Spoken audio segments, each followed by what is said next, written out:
Ponni சீரியலோட upcoming episode என்னன்னு பார்க்கலாம். இங்க பொன்னி ரொம்ப கோவமா பிரீத்தி கிட்ட பேசின பேச்சால பிரீத்தி அதிரடியா பயந்து போயிடுறாங்க. என்ன இந்த பொன்னிக்கு என்னை பத்தின எல்லா உண்மையும் இவ்வளோ சீக்கிரமா வெளிவந்துருச்சு.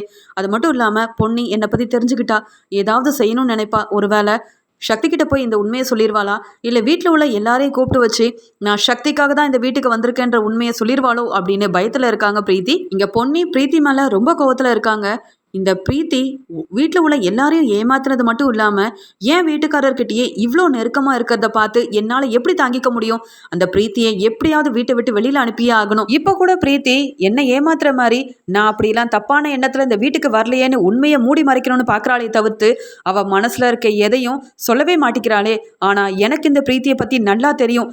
அவள் ஒரு திட்டம் போட்டு தான் என்னையும் சக்தியவும் ஒரேடியாக பிரித்து என்னுடைய வாழ்க்கையை அவள் வாழணும்னு ஆசைப்பட்டுட்டு இருக்கா. என் வாழ்க்கையை நான் யாருக்காகவும் விட்டு கொடுக்கவும் முடியாது. என் புருஷனையும் நான் யாருக்காகவும் விட்டு கொடுக்கவும் முடியாது. என் புருஷனுக்காக நான் எதை வேணாலும் செய்ய தயாராக இருக்கேன். பிரீத்தியை இந்த வீட்டை விட்டு வெளியில் அனுப்ப என்ன செய்யறதுன்னு மட்டும்தான் நான் இப்போ யோசிக்கணும் அப்படின்னு நினைக்கிறாங்க பொன்னி. பொன்னிக்கிட்ட நல்லா திட்டு வாங்கிட்டு இதுக்கு மேலே பொன்னியை பார்க்கவே முடியாது அப்படின்ற நிலைமையில இருந்த பிரீத்தி பயந்து போய் ரூமுக்கு போயிடுறாங்க. ரூமுக்கு போன பிரீத்தி பயந்துக்கிட்டே இந்த பொன்னி என்னை பற்றி எல்லா உண்மையும் கண்டுபிடிச்சிட்டா. இனி எப்படி இந்த வீட்டில் நான் இருக்கிறது? அது மட்டும் இல்லை, என்னை எப்படியாவது வீட்டை விட்டு வெளியில் அனுப்பணும்னு பொன்னி ஏதாவது செய்யணும்னு நினைப்பாளே. நான் சக்தி கூட எவ்வளோ சந்தோஷமாக வாழணும்னு பெரிய கனவெல்லாம் கண்டு வச்சுருந்தனோ எல்லாத்தையும் ஒன்றும் இல்லாமல் பண்ணிட்டு என்னுடைய வாழ்க்கையை வாழ்ந்துட்டுருக்க இந்த பொன்னி என்ன நிற்க வச்சு என்னமா கேள்வி கேட்குறா. என் மேலே சந்தேகப்பட்டு என்னை இந்த வீட்டை விட்டு வெளியில் அனுப்புவேன்னு சொல்லிட்டாலே. மறுபடியும் பொன்னியை வெளியில் அனுப்பி சக்தி கூட ஒன்று சேர்ந்து சந்தோஷமாக வாழ போகிறேன் அப்படின்ற ஒரு நம்பிக்கையில் இந்த வீட்டுக்குள்ளே வந்தா இந்த பொன்னி எனக்கு எதிராக இப்படி உண்மையை கண்டுபிடிச்சது மட்டும் இல்லாமல் இவ்வளோ அசிங்கமாக என்னை பேசிட்டாலே. யாரும் என்னை இப்படி பேசினதே கிடையாது. பொன்னி பேசின பேச்சால் நானே ஒரு நிமிஷம் பயந்து போயிட்டேன். இந்த பொன்னிக்கு இந்த துணிச்சல் எங்கேருந்து வந்தது? என்னையே எதிர்த்து பேசி இந்த வீட்டை விட்டே வெளியில் அனுப்புவேன்னு சொல்கிற அளவுக்கு இவ வந்துட்டால. இந்த பொன்னியை இனியும் சும்மா விடவே கூடாது. நான் எதுக்கு இந்த வீட்டை விட்டு வெளியில் போகணும்? சக்தியை முதல்ல மனசார காதலிச்சது நான் தானே.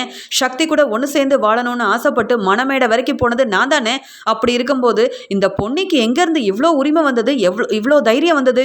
பொன்னியை முதல்ல வீட்டை விட்டு வெளியில் அனுப்பியே ஆகணும். பொன்னி வீட்டை விட்டு போயிட்டா அப்புறம் என்ன செஞ்சு சக்தியோட மனசை மாற்றணும்னு எனக்கு நல்லாவே தெரியும். ஏற்கனவே வீட்டில் உள்ள எல்லாரையும் ஏமாற்றி இந்த வீட்டுக்குள்ளே நல்லவ மாதிரி வந்திருக்கேன். அப்படி இருக்கும்போது இந்த பொன்னி என்னை பற்றின உண்மையை சக்தி கிட்ட சொன்னாலும் சரி, வீட்டில் உள்ள மற்றவங்க கிட்ட சொன்னாலும் சரி, யாரும் நம்பவே மாட்டாங்க. ஏன்னா என் மேலே எல்லாரும் அவ்வளோ பெரிய பரிதாபம் காட்டுறாங்க. எல்லாரும் நான் இந்த வீட்டில் நல்ல சந்தோஷமாக இருக்கணும்னு ஆசைப்பட்டுட்டு இருக்காங்க. பொன்னி என்ன சொன்னாலும் என்ன செஞ்சாலும் ஒன்றும் பழிக்க போகிறதில்ல. அதனால் பொன்னியை பற்றிலாம் நான் கவலைப்பட வேண்டாம். சீக்கிரமாக பொன்னியை அந்த வீட்டை விட்டு வெளியில் அனுப்பணும் அப்படின்னு எப்பயும் போல் இங்கே பிரீத்தி திட்டம் போட ஆரம்பிக்கிறாங்க. இங்கே பொன்னி பிரீத்தி மேலே ரொம்ப கோபமாக இருக்கிறதுனால என்னுடைய வாழ்க்கையை காப்பாற்றிக்கிறதுக்கு நான் தான் ஏதாவது செஞ்சாகணும். இப்போ பிரீத்தியை பற்றி என் வீட்டுக்காரர்கிட்ட போய் சொன்னாலும் கண்டிப்பாக நம்ப மாட்டார். ஏன்னா பிரீத்தி மேலே சக்தி அவ்வளோ ஒரு நம்பிக்கை வச்சுருக்காரு. தன்னுடைய பெஸ்ட் ஃப்ரெண்டுன்னு நினைக்கிறாரு. அப்படி இருக்கும்போது நான் போய் சொன்னால் நம்புவாரா? நம்ப மாட்டார்ல. அது மட்டும் இல்லாமல் ஜெயா அத்தையும் பிரீத்தி மேலே உள்ள நம்பிக்கையில் தான் வீட்டுக்கே கூட்டிகிட்டு வந்திருக்காங்க. நான் போய் சொன்னால் எல்லாரும் என்ன சந்தேகப்பட ஆரம்பிச்சிருவாங்களே. இப்போ என்ன பண்ணுறது அப்படின்னு யோசிக்கிறாங்க பொன்னி. என்னதான் இந்த பிரீத்தி பெரிய புத்திசாலியாக இருந்தாலும் என்கிட்ட வசமாக மாட்டிக்க தானே செஞ்சா. அதே மாதிரி என்னைக்கா இருந்தாலும் இவ சொல்கிற போய் வெளியில் வரதான் போகுது. அதனால அது வரைக்கும் நான் பொறுமையாக தான் இருக்கணும் அப்படின்னு யோசிக்கிறாங்க. இங்கே சக்திக்கும் பொன்னிக்கும் திருமண நாள் வந்ததால் இங்கே பிரீத்தி இதெல்லாம் பார்த்து ரொம்ப கடுப்பில் இருக்காங்க. ஆனால் சக்தி இன்னைக்கு பொன்னிக்கிட்ட என் மனசில் இருக்க எல்லாத்தையுமே சொல்லிடணும். பொன்னியை என் மனைவியாக ஏற்றுக்கிட்டேன்னு சொல்லி அவளுக்கு பெரிய சர்ப்ரைஸ் கொடுக்கணும். கோயிலுக்கு போயிட்டு வந்த உடனே முதல் வேலையாக நான் இதை தான் செய்யணும் அப்படின்னு பொன்னி மேலே இருக்க காதலை வெளிப்படுத்த தயாராகிறாரு சக்தி. இங்கே சக்தி பொன்னின்னு வீட்டில் உள்ள எல்லாருமே ரொம்ப சந்தோஷமாக கோயிலுக்கு கிளம்பி போக இங்கே சந்திரசேகர் சொன்ன மாதிரியே இங்கே பொன்னியும் சக்தியும் மாலை மாற்றிக்கிறாங்க. அப்புறம் செய்ய வேண்டிய ஒவ்வொரு சடங்கையும் ரொம்ப அழகாக செஞ்சு முடிக்கிறாங்க. இதெல்லாம் பார்க்கும்போது சந்திரசேகர் ஜெயான்னு வீட்டில் உள்ள எல்லாரும் சந்தோஷப்பட்டாலும் ஓரமாக நின்று பார்த்துட்டு இருக்க பிரீத்தியால் தாங்கிக்கவே முடியல. நான் இருக்க வேண்டிய இடத்துல இந்த பொன்னி இருக்கா. அவள் எவ்வளோ சந்தோஷமாக இருக்கா. இன்னைக்கு இவங்க 2 பேருக்கும் கல்யாணமாகி 1 வருஷம் ஆயிடுச்சு. இன்னும் இவங்களை என்னால் பிரிக்கவே முடியலையே. ஏதாவது செய்யணும்னு யோசிக்கிறேன். ஆனால் என்னால் ஒன்றுமே பண்ண முடியல. என்னை பற்றின உண்மை வேற இந்த பொன்னிக்கு தெரிஞ்சு போச்சு. எப்படியும் அடுத்த வருஷம் நான் தான் சக்தி கூட இதே மாதிரி கோயிலில் மாலையை மாற்றிக்கிட்டு சக்தி கையால் தாலியும் வாங்கிக்கிட்டு அந்த பொன்னி இருக்கிற இடத்துல இப்போ நான் இருக்கணும் அப்படின்னு சொல்லி ஆசைப்படுறாங்க. அப்படின்னு இங்கே ஆசைப்படும் போது பொன்னியை பார்த்து முறைச்சிக்கிட்டே மனசில் நினைக்கிறாங்க பிரீத்தி. இங்கே பொன்னி ஒரு பக்கம் பிரீத்தியை பார்த்து முறைச்சிக்கிட்டே நீ நினைக்கிறது எதுவுமே நடக்காது. ஏன்னா சக்தியோட பொண்டாட்டினா அது நான் மட்டும்தான். நீ மட்டும் இல்லை, யார் நினைச்சாலும் இதை மாற்றவே முடியாது பிரீத்தி அப்படின்னு கோவமா பொன்னி பிரீத்தியை பார்த்து முறைச்சிக்கிட்டே நினைக்கிறாங்க. இங்கே சந்திரசேகர் நினைச்ச மாதிரியே கோயிலுக்கு போன சக்தியும் பொன்னியும் ரொம்ப சந்தோஷமா வீட்டுக்கு திரும்பி வராங்க. இதை பார்க்கும்போது சந்திரசேகருக்கு ரொம்ப சந்தோஷமா இருக்கு. நான் நினைச்ச மாதிரியே பொன்னியும் என் பையனும் சந்தோஷமா வாழ்ந்தா அதுவே போதும். 1 வருஷ காலமாகுது, இவங்களுக்குன்னு ஒரு குழந்தை சீக்கிரமா வரணும் அப்படின்னு ரொம்ப சந்தோஷமா மனசுக்குள்ள நினைக்கிறாரு சந்திரசேகர். இங்க எல்லாரும் ரொம்ப சந்தோஷமா பேசிட்டு இருக்கும்போது சக்தி பொன்னியவே பார்த்துட்டு இருக்க. மெதுவா சக்தி பொன்னியை கூப்பிடுறாரு. உன்கிட்ட ஒரு முக்கியமான விஷயம் பேசணும், உடனே மாடிக்கு வா அப்படின்னு சொல்லி கூப்பிட இதை பிரீத்தி பார்த்துடுறாங்க. இந்த எப்போ பார்த்தாலும் சக்தி பொன்னி கூட இருக்கணும்னு ஆசைப்படுறானே தவிர்த்து என்னை கொஞ்சம் கூட கண்டுக்கவே மாட்டேங்கிறான். நான் தான் எப்போ பார்த்தாலும் சக்தியை நெருங்கி நெருங்கி போக வேண்டியதாக இருக்குது. இப்போ அதுக்கும் இந்த பொன்னி தடையா வந்து நிற்கிறா. நான் என்ன பண்ணேன் அப்படின்னு சொல்லி யோசிக்கிறாங்க. இங்கே சக்தி எதுக்காக என்னை கூப்பிட்டாரு அப்படின்னு யோசனை பண்ணிக்கிட்டே தன்னுடைய ரூமுக்கு போன பொன்னிக்கு இங்கே சக்தி பெரிய சர்ப்ரைஸ் கிஃப்ட் எல்லாம் வச்சிருக்காரு. இதை பார்த்து ரொம்பவே சந்தோஷப்படுறாங்க பொன்னி.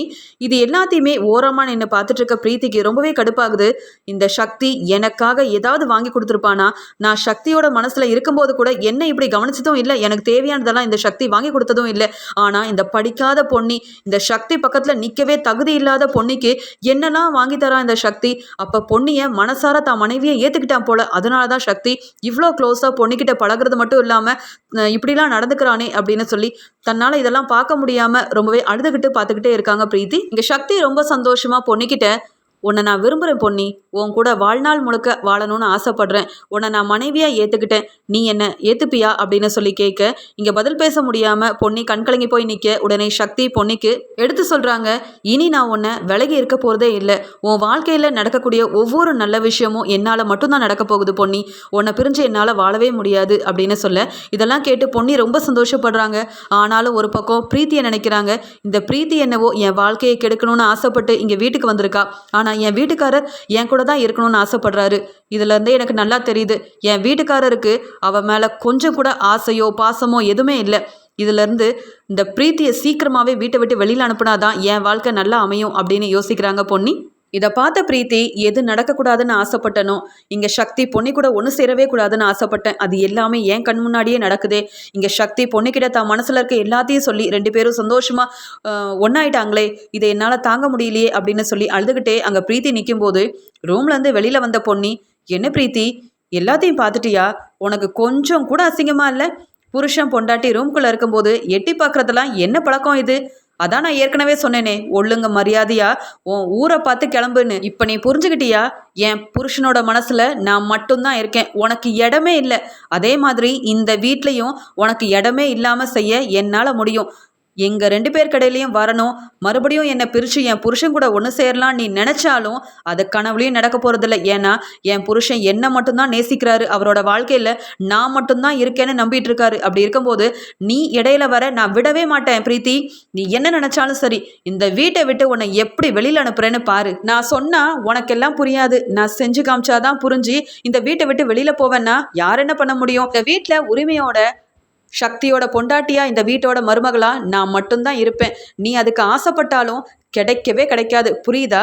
சீக்கிரமாகவே உன் பேகெல்லாம் பேக் பண்ணி வை, ஏன்னா நீ வீட்டை விட்டு வெளியில் போகணும்ல அப்படின்னு சொல்லிட்டு பொன்னி ரொம்ப சந்தோஷமாக சக்தி தாங்கிட்ட சொன்ன ஒவ்வொரு விஷயத்தையுமே நினச்சி பார்த்துட்டு அங்கேருந்து கிளம்பி போயிடுறாங்க. சக்தி என்னை பற்றி கொஞ்சம் கூட யோசிக்காம, நான் சக்திக்காகவே இந்த வீட்டில் வந்து இருக்கேனே, என்னை பற்றி நினச்சி பார்க்காம பொன்னியை தன்னுடைய மனைவியாக ஏற்றுக்கிட்டது மட்டும் இல்லாமல் இந்த பொன்னி இவ்வளோ சந்தோஷமாக போகிறாளே, அப்போ ஒருவேளை இந்த வீட்டை விட்டு என்னை வெளியில் அனுப்பிடுவாங்களோ அப்படின்ற பயத்தில் தன்னுடைய ரூமுக்கு போயிட்டு உடனே அவங்க அம்மா அப்பாவுக்கு கால் பண்ணுறாங்க பிரீத்தி. இங்கே பிரீத்தி ரொம்ப கோவமாக அவங்க அம்மா கிட்ட, நீங்கள் செஞ்ச ஒவ்வொரு வேலையால் நான் இந்த வீட்டில் எவ்வளோ அவமானப்பட்டு இருக்கேன் தெரியுமா? நான் எதுக்காக இந்த வீட்டுக்கு வந்தேன்ற விஷயம் எல்லாமே பொன்னிக்கு தெரிஞ்சு போச்சு. பொன்னி என்னை வீட்டை விட்டு வெளியில் போக சொல்கிறா. சக்தி அடையணும்னு ஆசைப்பட்டேன், சக்தி எனக்காகவே வாழணும், சக்தி கூட நான் ஒன்று சேர்ந்து வாழணும்னு ஆசைப்பட்டேன். எதுவுமே நடக்காமல் போயிடும் போலவே. ஏன்னா இந்த பொன்னி அவ்வளோ பேசிட்டு போகிறா, சக்தி கூட நான் தான் வாழ போகிறேன், சக்தியோட பொண்டாட்டினா நான் மட்டும்தான் அப்படின்னு என் முன்னாடியே ரொம்ப தைரியமாக தெளிவாக சொல்லிட்டு போகிறா. பொன்னி ரொம்பவே உஷாராயிட்டா. இப்போ என்ன பண்ணுறதுனே தெரியல, இந்த வீட்டுக்கு நான் எதுக்காக வந்தனோ அந்த நோக்கம் நடக்காது போல அப்படின்னு சொல்லி ரொம்ப அழுகிறாங்க பிரீத்தி. பிரீத்தியோட அம்மாவும் அப்பாவும் எவ்வளவோ ஆறுதல் சொல்லி பார்க்குறாங்க. ஆனால் பிரீத்தி கேட்குற மாதிரியே இல்லை. என்னோட வாழ்க்கை இல்லாமல் இப்படி நான் சக்தி கூட ஒன்று சேர்ந்து வாழ முடியாமல் இருக்கிறதுக்கு காரணமே நீங்கள் 2 பேரும் தான். என் வாழ்க்கையை பற்றி இப்போ வரைக்கும் நீங்கள் எங்கே யோசிக்கிறீங்க? சக்தி வேணும்னு நான் மட்டும்தானே போராடிட்டு இருக்கேன், நான் மட்டும்தானே ஆசைப்பட்டுட்டு இருக்கேன் அப்படின்னு சொல்லி ரொம்ப அழுகிறாங்க.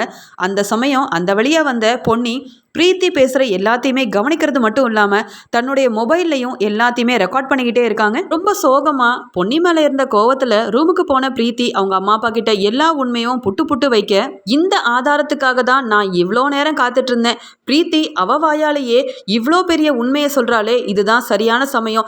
இந்த ஒரு வீடியோ ஆதாரத்தை வச்சு தான் பிரீத்தியோட சுயரூபம் என்னன்னு வீட்டில் உள்ள எல்லாருக்கும் புரிய வைக்கணும். ஏன்னா பிரீத்தி இவங்க எல்லாரும் நினைக்கிற மாதிரி நல்லவளும் கிடையாது. சக்திக்காக தான் இந்த வீட்டுக்கு வந்திருக்கான்ற உண்மையை நான் இந்த வீட்டில் உள்ள யார்கிட்ட போய் சொன்னாலும் என்ன சந்தேகப்பட்டு என்ன ரொம்பவே அவமானப்படுத்துவாங்க, என்ன நம்பவும் மாட்டாங்க. இந்த ஒரு ஆதாரம் போதும் பிரீத்தி யாருன்றத எல்லாருக்கும் நான் நிரூபிக்கிறது மட்டும் இல்லாமல் ஈஸியாக பிரீத்தியை வீட்டை விட்டு வெளியில் அனுப்பிடலாம்.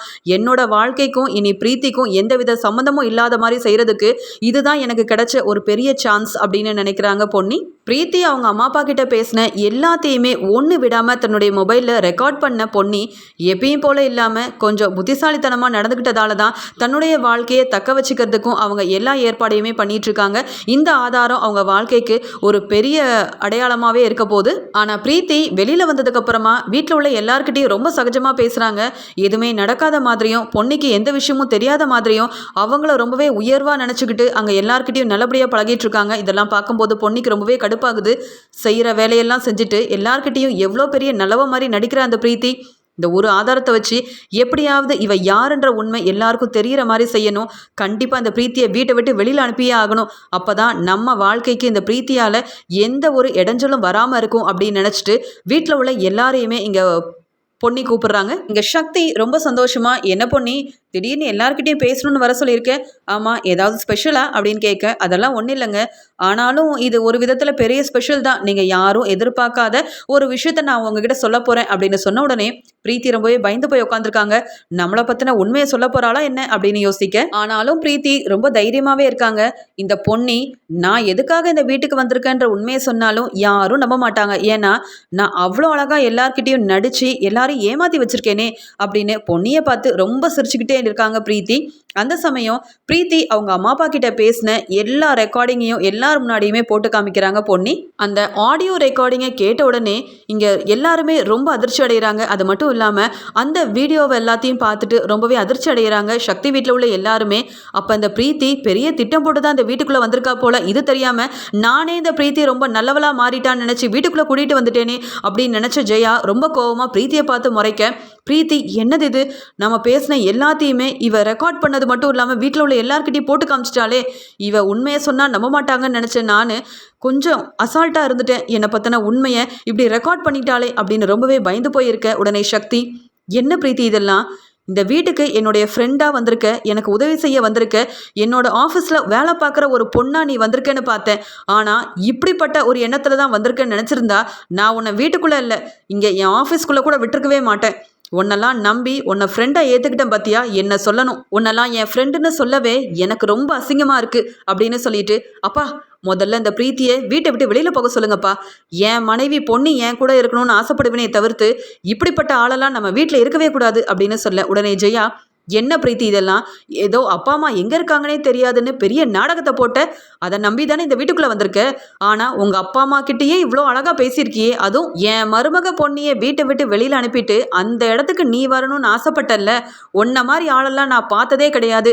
இப்படி மனசில் இவ்வளோ கலக்கத்தை வச்சுக்கிட்டு நீ இந்த வீட்டுக்குள்ளே வந்திருக்கியே, உன்னெல்லாம் நினைக்கும் போது எனக்கே ரொம்ப கேவலமாக இருக்குது. முதல்ல வீட்டை விட்டு வெளியில் போ, இனியும் இந்த வீட்டில் நீ இருந்தால் சரிப்பட்டு வராது. நான் உன்னை இந்த வீட்டுக்கு கூட்டிகிட்டு வந்திருக்கவே கூடாது. சக்தியும் பொன்னியும் ரெண்டு பேரும் ஒன்று சேர்ந்து வாழணும் தான் நாங்கள் ஆசைப்படுறோமே தவிர்த்து அதுக்கு எடையா வரக்கூடிய நீ எல்லாம் இந்த வீட்டில் இருக்க உனக்கு தகுதியே கிடையாது அப்படின்னு சொல்ல, இங்கே பொன்னி உடனே, என்ன பிரீத்தி எதுவுமே நடக்காது, என்னை வீட்டை விட்டே வெளியில் அனுப்ப முடியாதுன்னு என்கிட்ட பெரிய இதாக சவால்லாம் போட்டீங்க பார்த்தீங்களா, இந்த ஒரே ஒரு ஆதாரத்தால் உங்களை பற்றின எல்லா உண்மையும் வீட்டில் உள்ள எல்லாருக்கும் புரிய வச்ச உடனே அவங்களே உங்களை வீட்டை விட்டு வெளியில் போக சொல்லிட்டாங்க. இப்போ புரியுதா, என் வாழ்க்கை கடையில் நீங்கள் இன்னைக்கு மட்டும் இல்லை என்னைக்குமே வர முடியாது. சக்தி என்னோட புருஷன், நீ காதலிச்சதெல்லாம் மலையேறி போச்சு. இனி இந்த வீட்டில் உனக்கு இடமும் இல்லை. சக்தியோட மனசில் நான் மட்டும்தான் இருக்கேன். அதனால் நீயா வெளியில் போறியா, இல்லை உன் மேலே நான் கம்ப்ளைண்ட் கொடுக்கட்டா? ஏன்னா நீ அப்படிப்பட்ட வேலையெல்லாம் செஞ்சு வச்சிருக்க பிரீத்தி. அடுத்தவ புருஷன் மேலே ஆசைப்படுறதே தப்பு, இதில் பெரிய திட்டம் போட்டு என்னையை ஏமாத்துறது மட்டும் இல்லாமல் குடும்பத்தில் உள்ள எல்லாரையும் ஏமாற்றி சக்தி கூட ஒன்று சேரலான்னு பார்க்குறியா? அது இப்ப இல்ல, உன் கனவுல கூட நடக்காது. மரியாதையா வெளியில போ அப்படின்னு பொன்னி ரொம்ப கோவமா ஆதாரத்தோட வீட்ல உள்ள எல்லார்கிட்டயும் பிரீத்தி எப்படிப்பட்டவங்கன்னு நிரூபிச்சது மட்டும் இல்லாம, இங்க நானும் சக்தியும் ஒண்ணு சேர்ந்து தான் வாழ்வோம். இனி எங்கள பிரிக்கலான்னு நீ கனவுலயும் நினைக்கவே கூடாது. உன் வழிய பார்த்துக்க, உன் வாழ்க்கைய பார்த்துட்டு முதல்ல இந்த இடத்த விட்டு நீ கிளம்பியே ஆகணும் அப்படின்னு சொல்ல, உடனே சக்தியும் பொன்னி எடுத்த முடிவு தான் சரி. பொன்னி தான் என் பொண்டாட்டி. பொன்னிக்காக மட்டும்தான் நான் இனி வாழ போறேனே தவிர்த்து உனக்கெல்லாம் என் மனசுல இடமே கிடையாது. வெளியில போ அப்படின்னு சொல்லிடுறாங்க சக்தியும். பொன்னி படிக்காதவன் நினைச்சேன். ஆனா ஒரு ஆதாரத்தை வச்சு வீட்டில் உள்ள எல்லாரும் முன்னாடியும் என்னை அவமானப்படுத்தி இப்ப என்னை வீட்டை விட்டு வெளியில போகவும் வச்சுட்டாலே அப்படின்னு சொல்லி பொன்னி மேல இருக்க கோவத்துல பொன்னியை பார்த்து முறைச்சிக்கிட்டே நிக்கிறாங்க பிரீத்தி.